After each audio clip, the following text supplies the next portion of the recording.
मुक्ति के क्या क्या साधन है। महर्षि कहते हैं, कुछ साधन तो प्रथम लिख आए हैं, परंतु विशेष उपाय यह है, जो मुक्ति चाहे वह जीवन मुक्त अर्थात जिन मिथ्या वासनादि पाप कर्मों का फल दुख है, उनको छोड़ सुख स्वरूप फल को देने वाले सत्य भाषण आदि धर्माचरण अवश्य करें।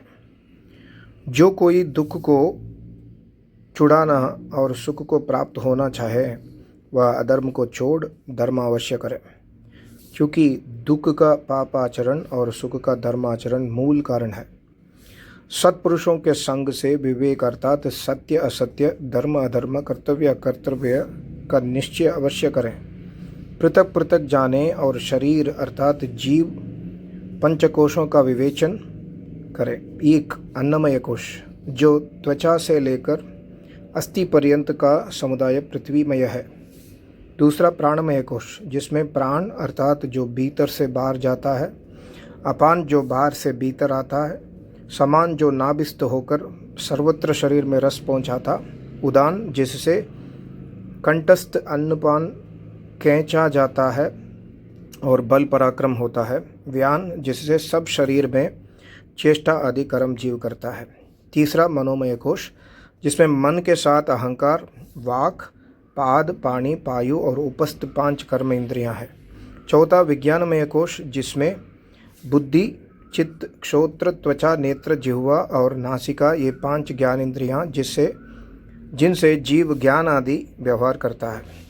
पांचवा आनंदमय कोश, जिसमें प्रीति, प्रसन्नता, न्यून आनंद, अधिक आनंद, आनंद और साधारण कारण रूप प्रकृति है। ये 5 कोश कहते हैं। इन्हीं से जीव सब प्रकार के कर्म, उपासना और ज्ञान आदि व्यवहारों को करता है। 3 अवस्था है, एक जागृत, दूसरी स्वप्न और तीसरी सुषुप्ति अवस्था कहती है। 3 शरीर है, एक स्थूल जो यह दिखता है, दूसरा 5 प्राण, 5 ज्ञान इंद्रियां, 5 सूक्ष्म भूत और मन तथा बुद्धि, इन 17 तत्वों का समुदाय सूक्ष्म शरीर कहता है। यह सूक्ष्म शरीर जन्म मरण आदि में भी जीव के साथ रहता है। इसके 2 भेद है, एक भौतिक भेद अर्थात जो सूक्ष्म भूतों के अंशों से बना है, दूसरा स्वाभाविक है जो जीवात्मा के स्वाभाविक गुण रूप है। यह दूसरा अभौतिक शरीर मुक्ति में भी रहता है, इसी से जीव मुक्ति में सुख को भोगता है। तीसरा कारण शरीर है, जिसमें सुषुप्ति अर्थात गाढ़ निद्रा होती है। वह प्रकृति रूप होने से सर्वत्र विभु और सब जीवों के लिए एक है। चौथा तुरीय शरीर वह कहता है, जिसमें समाधि से परमात्मा के आनंद रूप में मग्न जीव होता है। इसी समाधि संस्कारजन्य शुद्ध शरीर का पराक्रम मुक्ति में भी यथावत सहायक रहता है। इन सब कोश अवस्थाओं से जीवात्मा पृथक है, क्योंकि जब मृत्यु होता तब सबको ही कहते हैं कि जीव निकल गया। यही जीव सबका प्रेरक, सबका धर्ता, साक्षी, कर्ता, भोक्ता कहता है। जो कोई ऐसा कहे कि जीव कर्ता भोक्ता नहीं, तो उसको जाने कि वह अज्ञानी अविवेकी है, क्योंकि बिना जीवात्मा के जो ये सब जड़ पदार्थ है, इनको सुख दुख का भोग व पाप पुण्य कर्तृत्व कभी नहीं हो सकता। हाँ, इनके संबंध से जीव पाप पुण्य का कर्ता और सुख दुखों का भोक्ता है। जब इंद्रियां अर्थों में मन इंद्रियों और आत्मा मन के साथ संयुक्त होकर प्राणों को प्रेरणा करके अच्छे व बुरे कर्मों में लगता है, तभी वह बहिर्मुख हो जाता है। उसी समय भीतर से आनंद, उत्साह, निर्भयता और बुरे कर्मों में भय, शंका, लज्जा उत्पन्न होती है। वह अंतर्यामी परमात्मा की शिक्षा है। जो कोई इस शिक्षा के अनुकूल वर्तता है, वह मुक्तिजन्य सुखों को प्राप्त होता है। जो कोई इस शिक्षा के अनुकूल, परमात्मा की शिक्षा के अनुकूल वर्तता है, वह मुक्तिजन्य सुखों को प्राप्त होता है, और जो विपरीत वर्तता है वह बंधन जय दुख भोगता है। दूसरा साधन वैराग्य अर्थात जो विवेक से सत्य असत्य को जाना है, उसमें से सत्य आचरण का ग्रहण और असत्य आचरण का त्याग करना। विवेक यह है जो पृथ्वी से लेकर परमेश्वर पर्यंत पदार्थों के गुण कर्म स्वभाव से जानकर उसकी आज्ञा पालन और उपासना में तत्पर होना, उससे विरुद्ध न चलना, सृष्टि से उपकार लेना विवेक कहता है। तत्पश्चात तीसरा साधन षटक संपत्ति अर्थात 6 प्रकार के कर्म करना। एक शम, जिससे अपने आत्मा और अंतःकरण को अधर्म आचरण से हटाकर धर्म आचरण में सदा प्रवृत्त रखना।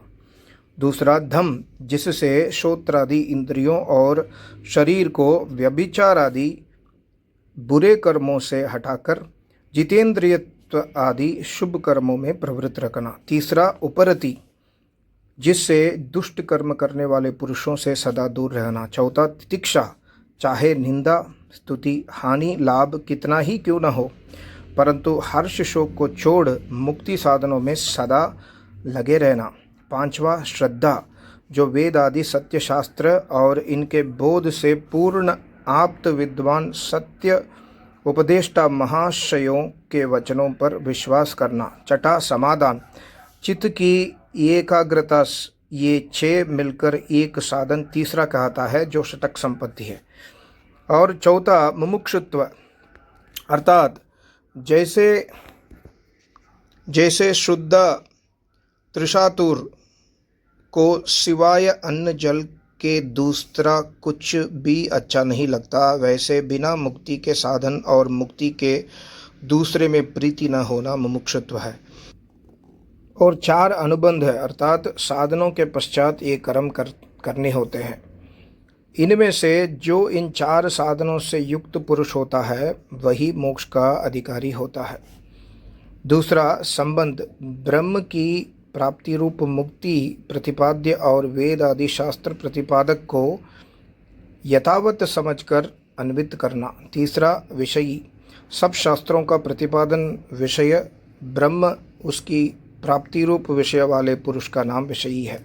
चौथा प्रयोजन, सब दुखों की निवृत्ति और परमानंद को प्राप्त होकर मुक्ति सुख का होना, ये 4 अनुबंध कहते हैं। तदनंतर श्रवण चतुष्टय, एक श्रवण, जब कोई विद्वान उपदेश करे तब शांत ध्यान देकर सुनना। विशेष ब्रह्म विद्या के सुनने में अत्यंत ध्यान देना चाहिए कि यह सब विद्याओं में से सूक्ष्म विद्या है। सुनकर दूसरा मनन करना, एकांत देश में बैठ के सुने हुए का विचार करना। जिस बात में शंका हो पुनः पूछना और सुनते समय भी वक्ता और श्रोता उचित समझे तो पूछना और समाधान करना। तीसरा निधिध्यासन, श्रवण मनन निधिध्यासन, जब सुनने और मनन करने से निःसंदेह हो जाए तब समाधिस्थ होकर उस बात को ध्यान योग से देखना समझना कि वह जैसा सुना था वह विचारा था वैसा ही है व नहीं। चौथा साक्षात्कार अर्थात जैसा पदार्थ का स्वरूप गुण और स्वभाव हो वैसा यथावत जान लेना श्रवण चतुष्टयम है। श्रवण चतुष्टय कहता है।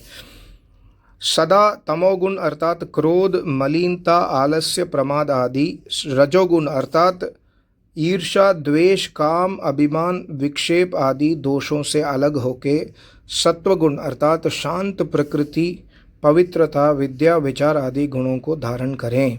मैत्री सुखी जनों में मित्रता, करुणा दुखी जनों पर दया, मुदिता पुण्य आत्माओं से हर्षित होना, उपेक्षा दुष्ट आत्माओं में न प्रीति और न वैर करना।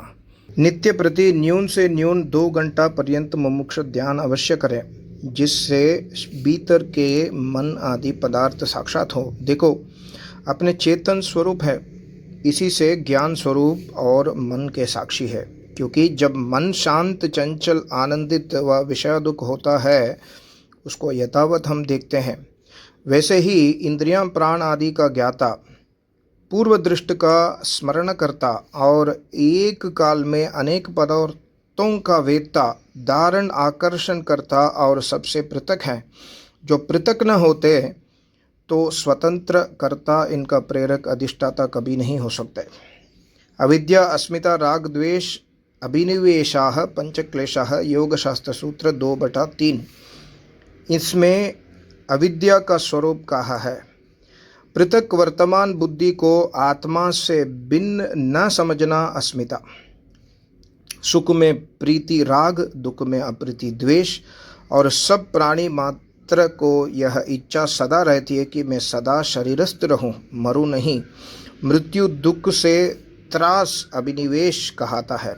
इन पांचों क्लेशों को योगाभ्यास विज्ञान से छुड़ा देने पर ब्रह्म को प्राप्त होके मुक्ति के परमानंद को भोगना चाहिए।